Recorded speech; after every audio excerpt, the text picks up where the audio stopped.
If you're ready to stop feeling like shit and start living your best life, then this podcast is for you. Tune in as Dr. Buzz and Daniela provide guidance, education, and the tools you need to make a positive and lasting change. Doctor of Chiropractic Medicine, Regenerative Medicine, and Functional Wellness, Dr. Buzz has 24 years of experience changing people's lives. Daniela has first-handedly taken back control of her health, and together, these dynamic hosts have unique perspectives and expert advice. Get ready to transform your mindset, take charge of your well-being, and discover the key to changing your life forever. Welcome to Stop Feeling Like Shit, where the power to change is in your hands.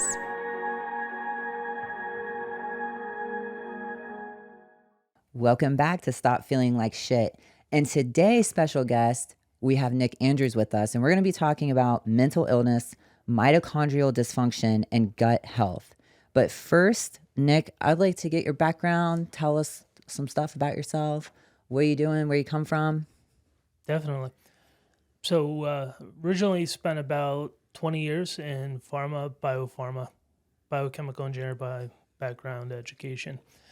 Ended up getting more into the alt health space, optimization due to some personal health challenges.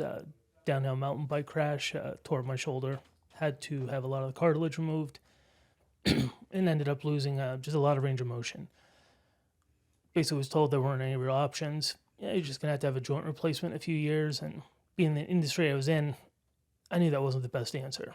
So that kind of really, I knew a lot of this stuff was out there, but I never really had a reason to dive into it and sink my teeth all the way in. So did the deep dive, spent probably 1 to 2 years trying to figure out what's out there, what's real, what's not. Long story short, ended up focusing on peptides and kind of, before peptides were even really big, this was probably around 2014 or so.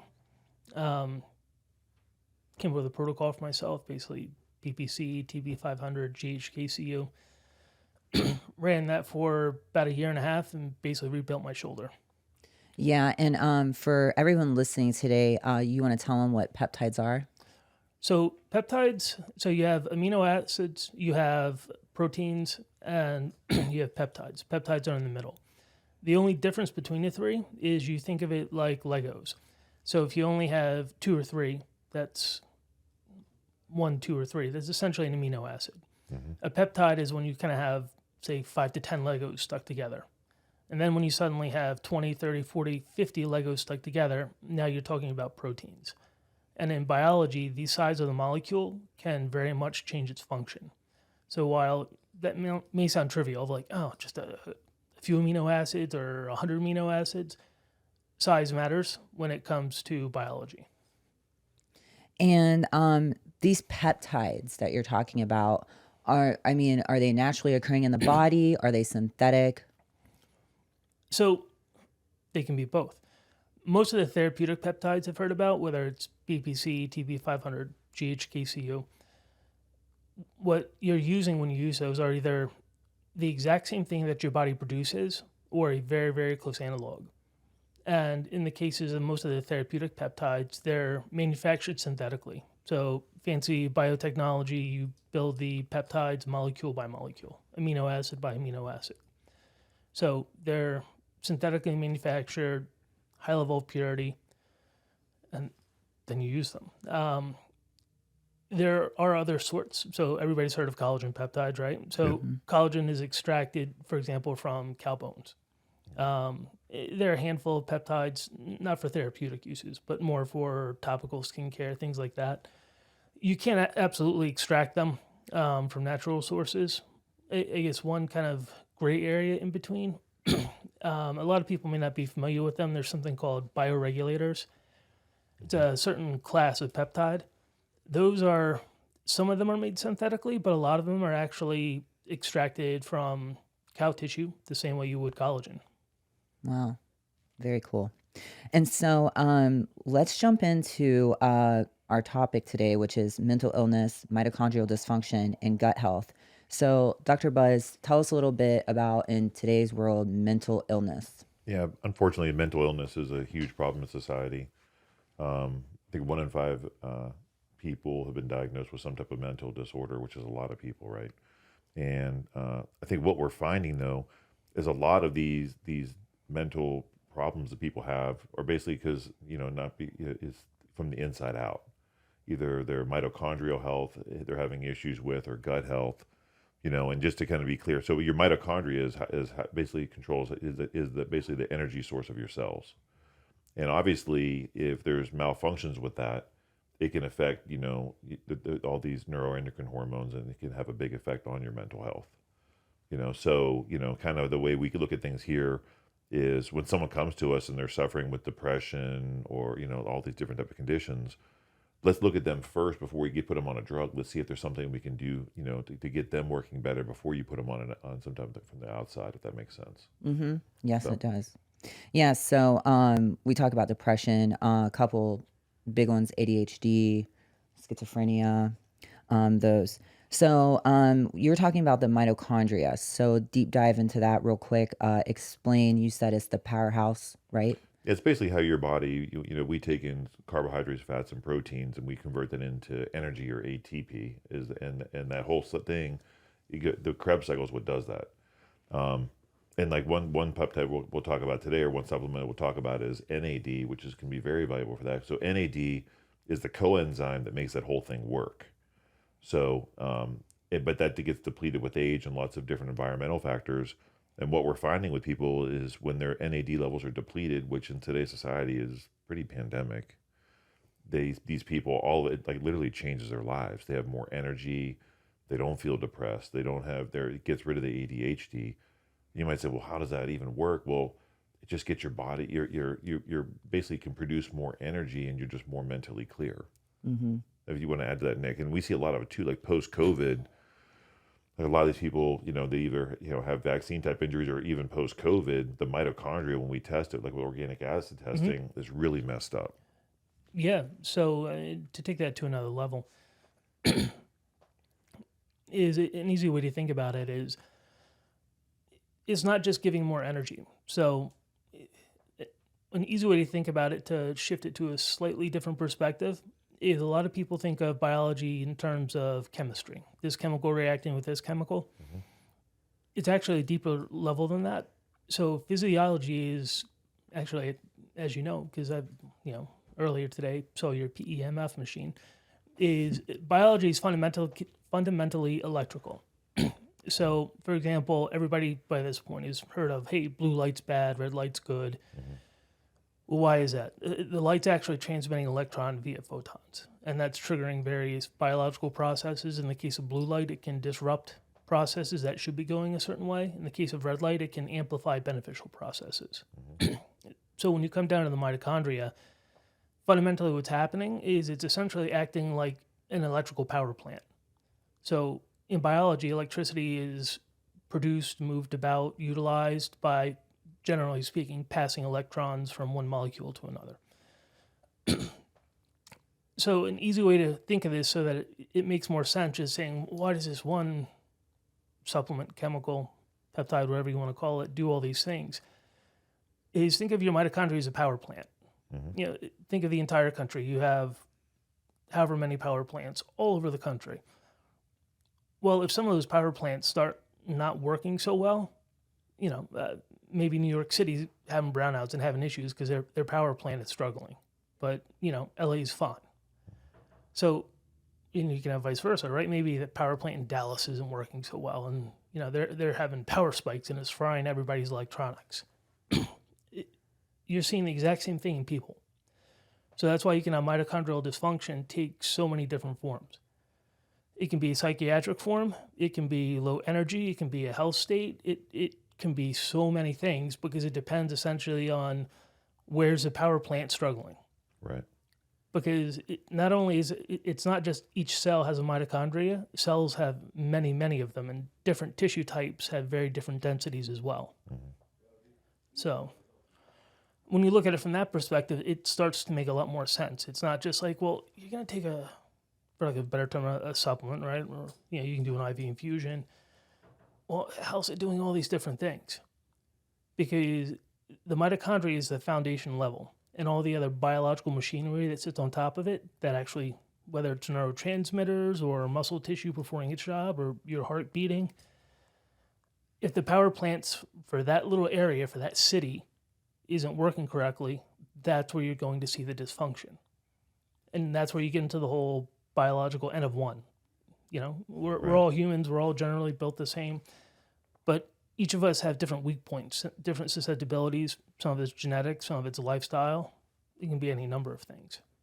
That probably makes a lot of sense because we've been doing NAD with Ionto, which we'll go into in a little bit, and there's so many different benefits I've seen in different people. Like, everyone sleeps better and has more energy and has more mental clarity. That's like a constant. But then it's weird. Like we were at a seminar, and a guy put one on his wife, and her chronic pain went away after wearing one patch. And I really did. I was like, NAD is really not for pain, and I've heard that from multiple people. Like their pain goes away. And we've had really good luck with people that have concussions and seizures. Like they start wearing the patches, they don't have seizures anymore. Yep. So, I hate to sound like like it fixes everything, but it kind of can fix everything if you're depleted, because it just gets your body to function better. I don't know if that's the best way to explain it, but if you're depleted, and most people are, because I think your NAD levels decrease 20% every 5 years from the time you're born. So usually by the time you're 40 years old, they're about 50% of what they were when you were younger. And I think by the time you're 60, they're 80% less. So everyone benefits from, supplementing with NAD, at least from what I've seen. I haven't had one person that has done a protocol that we recommended and say they didn't notice anything, right? But they have been all over the board of the benefits that they see. Other than, like I said, everyone sleeps better and has more mental clarity, but then chronic pain goes away. We had somebody at the show. Like crazy stuff. We had somebody at the show with Parkinson's. Mm-hmm. So that was pretty amazing. Kidney function, we get that one a lot. Yeah. But definitely I think Parkinson's is very interesting. So, it can absolutely sound like snake oil if you're just looking at it from the perspective of, I'm going to take NAD, whether it's via iontophoresis, IV infusion, whatever, and it's going to fix everything. There are a couple points there. First, not all routes are equal. So I'm sure anybody listening to this has seen lots of oral supplements. There are multiple variations, from NNM to NAD directly to NR, so on and so forth. With any compound that your body uses, whether it's a therapeutic drug or a nutrient of some sort, route of administration matters, and it tends to change how your body can use it. Because if it's going through your mouth, there's something called first pass metabolism. So it's going to go through your entire digestive process. That can modify it, that can alter it, that can actually shift where it goes in your body. Then you have other routes like IV infusion, iontophoresis. Hypothetically, you could do a nasal spray, right? And all those are going to deliver it to different areas of your body, potentially in slightly different ways. It's actually a huge thing in pharma. So in pharma world, drugs are basically designed for a very specific route of administration. You don't just take them and change it, because you are very likely to significantly change the effects profile. So then additionally, why isn't it snake oil? Because lots of people are saying, well, you can take this, this, and this. It fixes everything, right? You have to understand the intermediary steps. So coming back to the power plant analogy, we're all human. We all have dysfunction somewhere in our body if you're living life day to day. Just standard wear and tear, aging, it's part of life. Mm-hmm. On top of that, we all have all the fun environmental exposures, from endocrine disruptors to, blue light, to pollution, to whatever, microplastics. So your body has multiple layers of repair systems, just naturally, we all heal. Over time, those become less efficient. So, the power plant breaks down. And in some cases, it's not the power plant breaking down. Sometimes it's the machinery just isn't as efficient. Like as a car gets older, you hit the gas, it doesn't go as fast, right? Same sort of issue. So in this case, what NAD is functionally doing is it's allowing the power plant to supply more power. So maybe the power plant's working great, maybe it's not. But either way, it will now be able to put out more power. So if that was the issue, well, now the downstream biological machinery, equipment, processes, they can work more effectively at doing their job, fixing what they're supposed to fix. Even if the power plant is okay, but it's the machinery that's having the issue. Well, now you're giving it more power. So making up silly numbers. If, this repair process in your body for whatever reason, due to biology, exposure, wear and tear in life, is only 60% as efficient as it used to be, well, if I just gave it this much more energy to do its job, suddenly it's able to do its job now. Right. So that's why you can see effects in everything from Parkinson's, ADHD, just aging in the elderly, just the list goes on Even and on. pulse ox, we've seen people the oxygen in their blood increases very significantly. Yeah. Which is good for all your tissues. Yeah. So I've actually given a couple people who have arrhythmia issues the patches. It went away. Wow. Yeah, that's crazy. That's crazy. You Yeah. know, and I think maybe we talk a little bit too, like you talked about administration. So my understanding, NAD plus is not very orally bioavailable. So that's not the best means to get it like a pill. And I know that there is a pill, NMN, that's becoming very popular. But I think you educated me. The problem with NMN is it doesn't increase extracellular NAD levels. And a lot of the benefit is the extracellular. Is that correct? Yeah, so that's actually a rabbit hole that many people seem to go down. NAD is not just one big bucket in your body. So another issue that we've talked about before and run into is you can take tests for what's your NAD level. And there are tests for intracellular, inside the cell, and extracellular, outside the cell. Blood, interstitial fluids in your body. So you have essentially not one, but two buckets of NAD in your body. The one in the cells and the one outside the cells, and they perform different functions. Mm-hmm. So a common question then is, well, something like IV infusion or iontophoresis or various other delivery methods. And just to clarify, because ionto, because a lot of people might not know. So IV is obviously putting it straight into your bloodstream, mm-hmm. which does get absorbed that way. And ionto, think of that as it's kind of like an IV without a needle. So basically it uses, you wear like a Band-Aid almost looking type thing, and it uses electrical energy to push it through the dermis and into the blood. So without a needle, is that correct? Yep. Okay. So actually a common comparison you run into is, hey, you can take NMN and hey, we see an increase in energy in the cell, right? Mm-hmm. Well, if you're doing an IV infusion, iontophoresis, is NAD getting into the cell? Yeah, a lot of people, it doesn't seem to be well understood, I guess, in the broader conversation. There's actually a fair amount of research on it, if you go dig. And the fundamental answer is that your body can move it in and out. So there are a couple issues here. Number one, some of the tests out there, there are a few different ones. So some just test intracellular inside the cell, some test outside extracellularly. Mm-hmm. So they aren't all equivalent. You have to understand what you're testing and what that test is actually telling you. It's often not apples to apples. And then on top of that, your body actually has multiple mechanisms for moving. So NAD on its own generally does not move well from outside the cell into the cell. There aren't many good mechanisms for moving NAD intact like that into the cell. Mm-hmm. But what does happen is the cell actually breaks down the NAD on its surface on the outside, then it gets transported into the cell, and then it actually can get used as NAD. It can also get used as the primary breakdown product is something called adenosine. So coming back to the Krebs cycle, without throwing around too many complicated concepts, is the Krebs cycle has 3 or 4 key coenzymes that allow it to run. So adenosine is another one of those. So functionally, you will have an increase intracellularly of NAD plus with extracellular NAD, but the bulk of it actually is coming in as adenosine. So you're fundamentally having the same effect. So it makes a lot of sense. You really want to, give your body the NAD extracellularly, then the body does what it needs with it.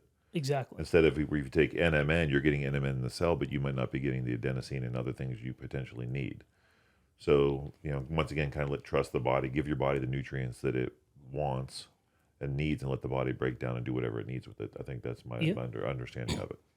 And so if you've done IV, you know this. If you're familiar with it, you've probably heard of some of the challenges of IV infusions of NAD. People describe them different ways. They can be unpleasant. They can be uncomfortable. I've heard people, describe, felt like an elephant was on my chest, or I was nauseous for 3 hours. It can be a lot of different subjective effects. One of the big challenges with IV infusion is you're essentially supersaturating the bloodstream with NAD. So in a short period of time, I think the NAD IV is a 3 to 4 hour IV. Yep. Right. So number one is just you're on an IV for 3 or 4 hours, which is a hassle. And if you try to rush it, that's a bad idea because it does have such a strong effect on the mitochondria. You feel like, chest and stomach problems. Well, a lot of what you're feeling actually comes from, and there's more than this, but one of the core ones is that if you overload the bloodstream with NAD too quickly, you actually trigger a temporary inflammation response in the bloodstream. So a lot of that nausea discomfort is your body saying like, whoa, that's like too much too fast. Mm-hmm. Like I can't handle all this. So like anything else out there, if you drink too much water, you'll die, right? Right. NAD is awesome, but you dump in too much too quick and no, an IV infusion is going to kill you, but it can be unpleasant. Right. Because that's your body kind of saying like, oh, hold on guys, like this is good stuff, but it's a little too much too fast. That's why we've been using the Ionto and like it a lot, just because it's basically you're getting a dose over 12 hours, so you never have those negative side effects. And the other thing that we always talk about is half-life of NAD. Half-life of NAD is about an hour. Yeah. So, basically, your time under dose is that for 12 plus hours, it has a really good effect on the cellular, Mm-hmm. on the cells and all the positive benefits we want to have that you can't get with an IV, and obviously you can't get orally. Yeah. There can be a place for all of these, right? So if you look at addiction treatment, IV can be huge to get them started. If you're being treated for addiction, obviously you have a lot of stuff going on, physically, psychologically. There's a big hurdle to get over there in the beginning. So an IV infusion can be an awesome approach. There's actually a lot of fascinating work out there recently with everything from narcotics to alcohol, using IV infusions up front. The challenge with them, besides the discomfort aspect of it and the time commitment, is that you can only do so many IV infusions in such a short period of time. So even if you're like, in a perfect world, we wanted to do one a day for the next 8 days to get you through the first phase here. Mm-hmm. I mean, you're tearing up your arms, right? And it's it's also not practical from a resource perspective. You're going to tie this person up and the people working with them for 3 or 4 hours a day for the next 5 to 7 days. That's where the patch. That's where the not really going to patch happen. is a lot easier. Mm-hmm. And I think with the addiction, what we're seeing is it modulates dopamine. Correct? Is that the reason? So, but basically, it just gets rid of the craving for the alcohol or for whatever, even for food. Yeah. I mean, we've had a lot of people that are on our weight loss program. We put them on the NAD, and they don't crave sweets and all the junk, right? Because they don't get that dopamine rush because it helps modulate that. Dopamine's a big part of it, but it's interesting because it actually goes way past that. So think of an extreme example. Somebody who's a serious narcotic addict, right? Their body is really messed up. So, they're to the point where from a behavioral perspective, they feel like they're on the edge of death unless they're getting high on whatever their narcotic is. So, yes, you have the dopamine part, but it's also both physiology and psychology kind of saying like, holy cow, we can't be in this place. And it reinforces the chemical addiction. So when you apply NAD, I know both of us have done, this, like you didn't sleep much the night before. You're like, oh, I'm a zombie this morning. You get up, you put a patch on, and in about an hour, you're like, I'm doing pretty good now, right? Yep. Same effect, just magnified significantly. So whether it's alcohol, narcotics, or even food, right? You take somebody who's severely overweight, functionally addicted to food. All these have dopamine aspects. But then you get this is a technical term, but I'll describe it as the subjective psychological and physiological effects, where like my body's isn't operating well. Like I'm hurting, I'm not in a good place, and the only way to escape that is whatever my addiction here is. Yeah. So by bringing in the NAD, you're increasing your body's ability to do all its normal processes. And an easy way to understand that is like not sleeping much the night before. So instead of feeling like a zombie, well, now I can actually kind of process what I really should be doing, as opposed to eating or drugs or whatever else, because like I can actually kind of function. So it is hitting the dopamine, but you're also hitting all these other factors that now actually let you engage whatever your challenge is here. And you hear that a bunch in the clinic, and I know you do too, Daniela, that a lot of people just don't feel good. Yeah. And then, we get them on the patches, and they're like, this is amazing. I actually have energy and I can focus. And like you said, maybe the reason they're doing drugs or eating bad is they feel so terrible. Why not just pile it on kind of thing, right? Like, if you look at it, that's in the majority of people, that's probably the main driver of addiction is an escape of sorts. Maybe it's environment, maybe it's psychological. It can be any number of factors, but hey, like I'm in a rut. I need to escape this rut, right?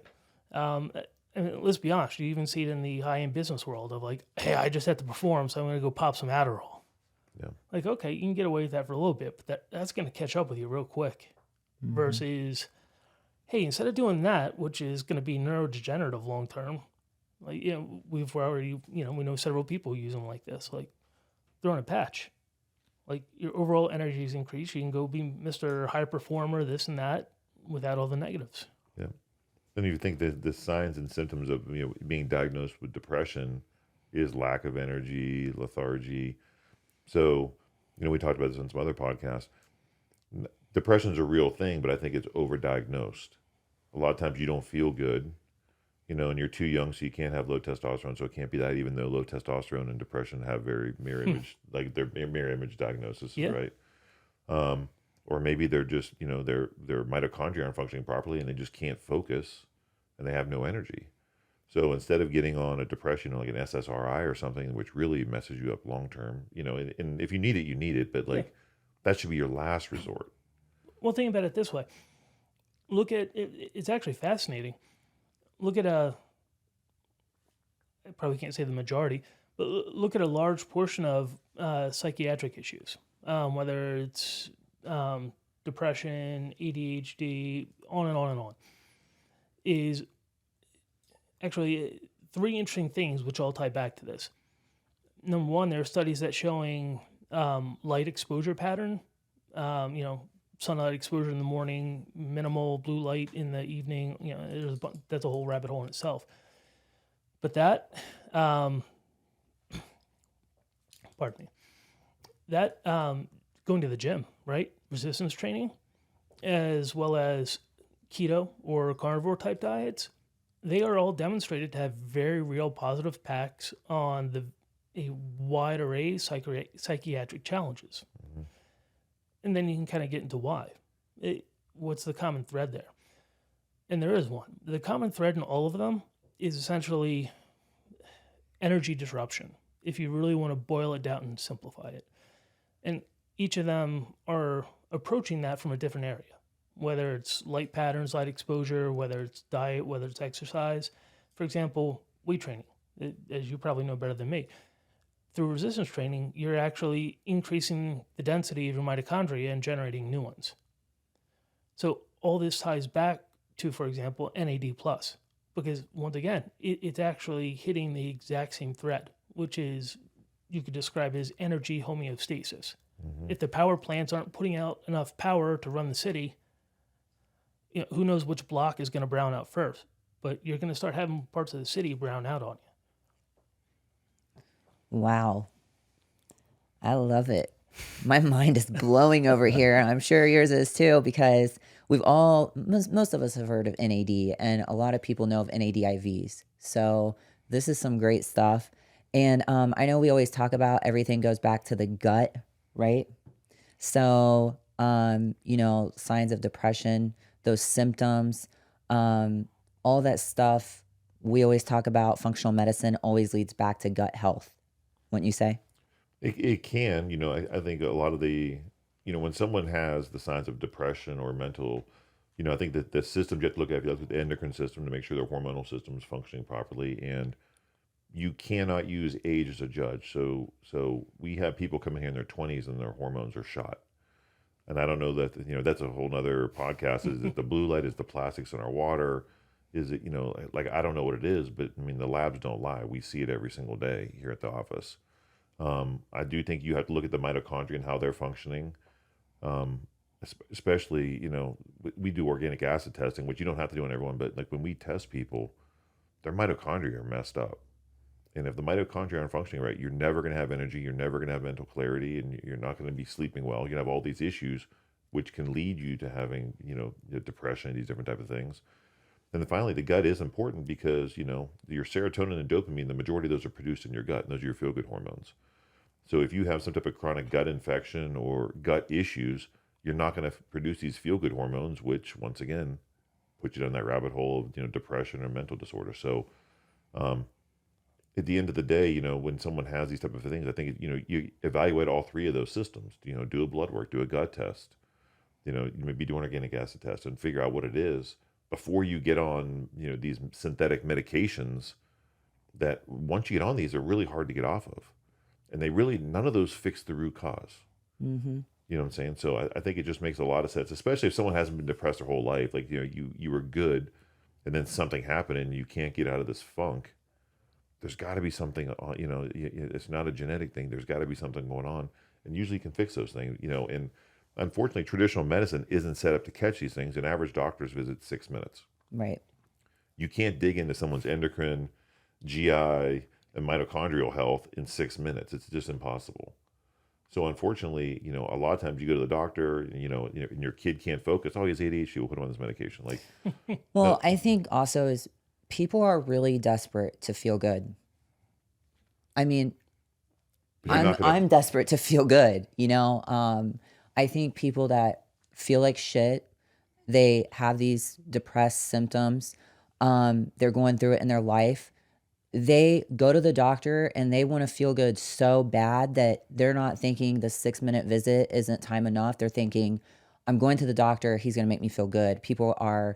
They want to feel good now. Yeah, I'd say it's kind of like a drowning person syndrome, right?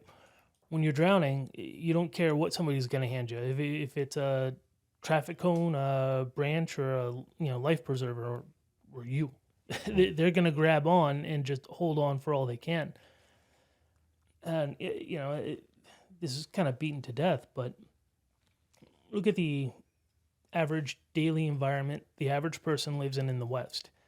Almost every aspect of it is essentially toxic in some way, whether it's light, whether it's even just your day-to-day interactions with other people, everything about it. Endocrine disruptors, water, food, on and on and on.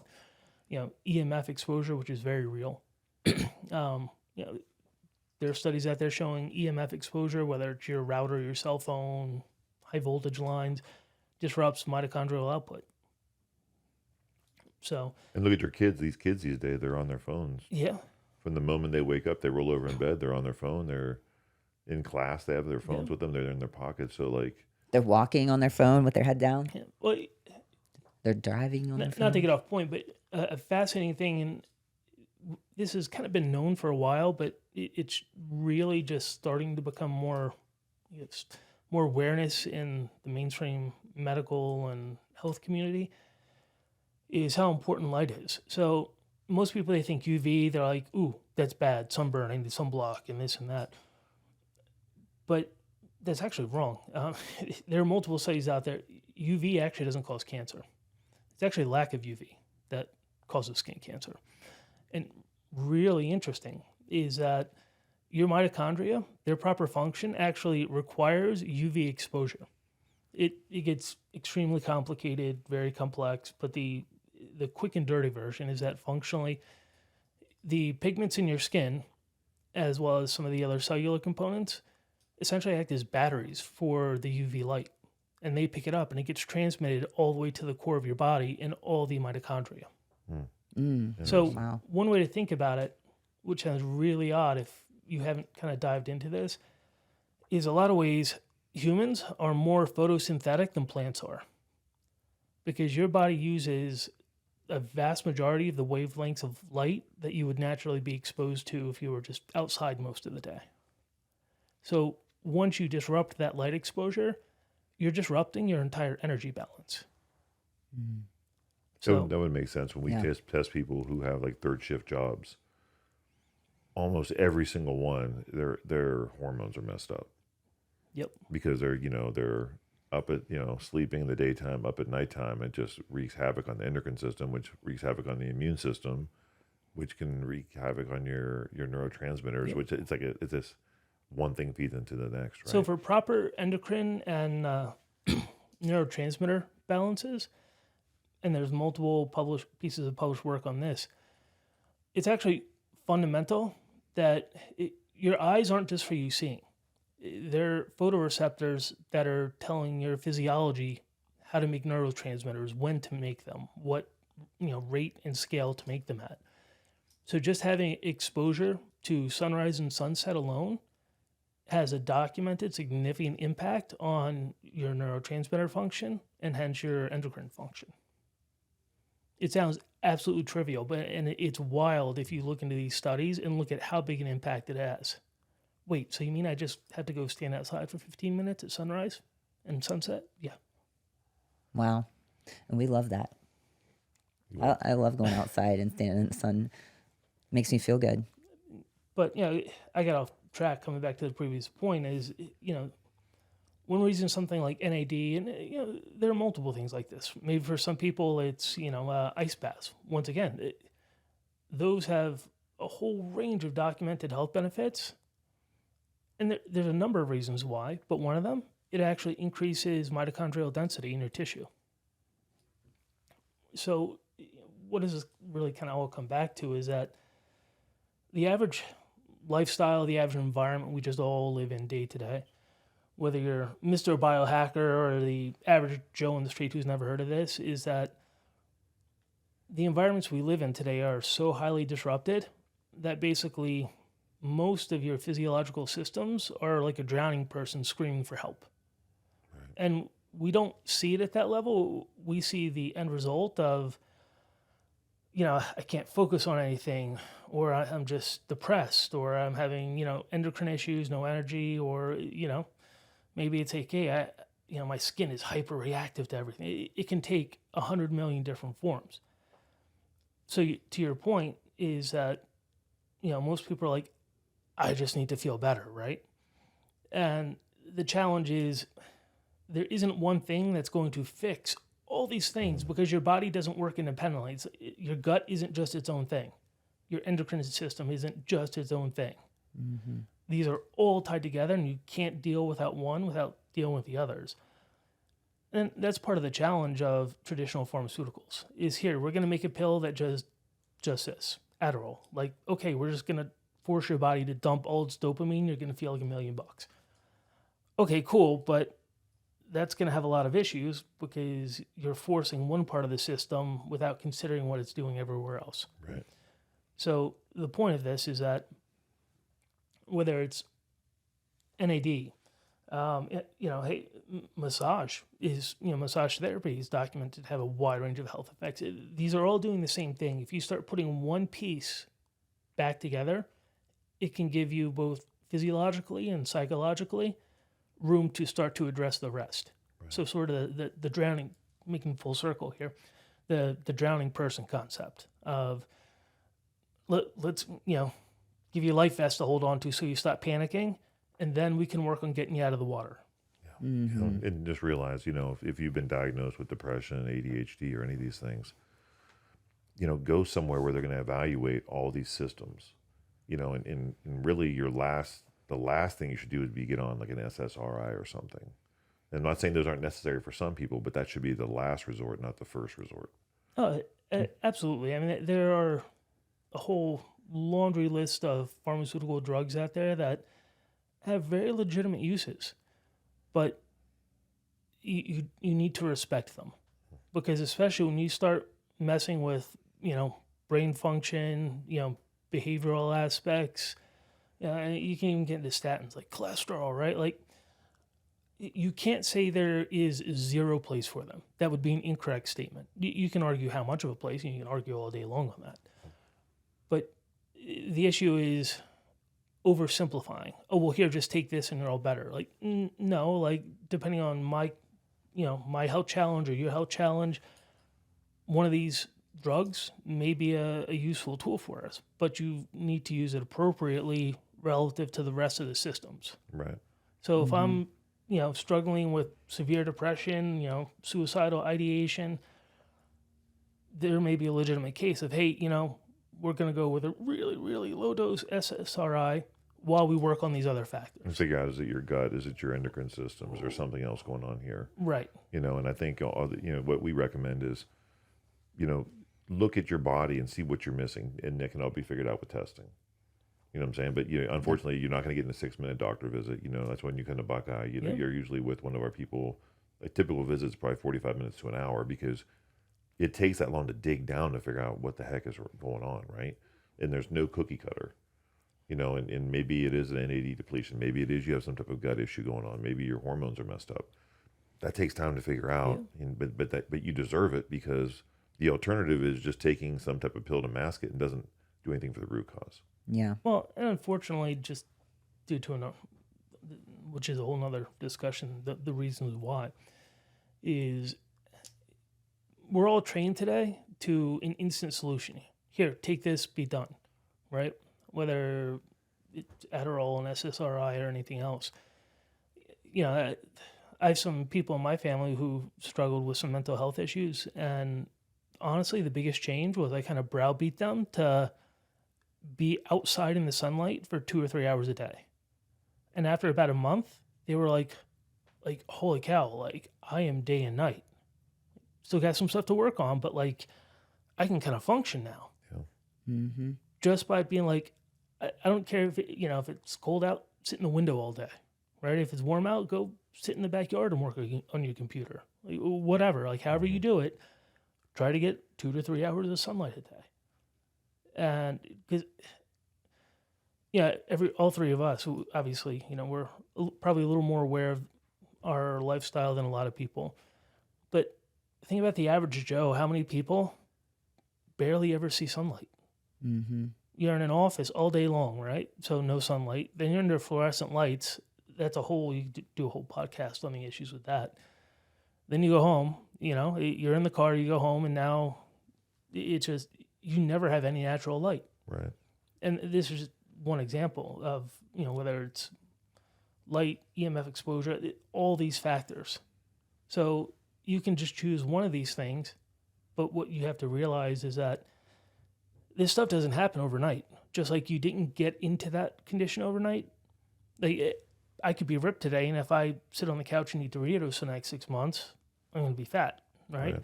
I didn't get fat overnight, and I'm not going to undo it overnight. Right. So one of the biggest challenges for most people is patience of, can I go into the gym? I want to be shredded. Okay, cool. Like, most people are capable of it. Mm-hmm. But realize you're talking like 9 to 12 months. Yeah, it's a process for sure. Mm-hmm. Yeah. Wow. I learned so much today. I'm sure everybody did too, watching this podcast. I love, Nick, when you're around and talking to you, because my mind is just like, wow, it opens up, especially with you and Buzz. So I really appreciate you coming today.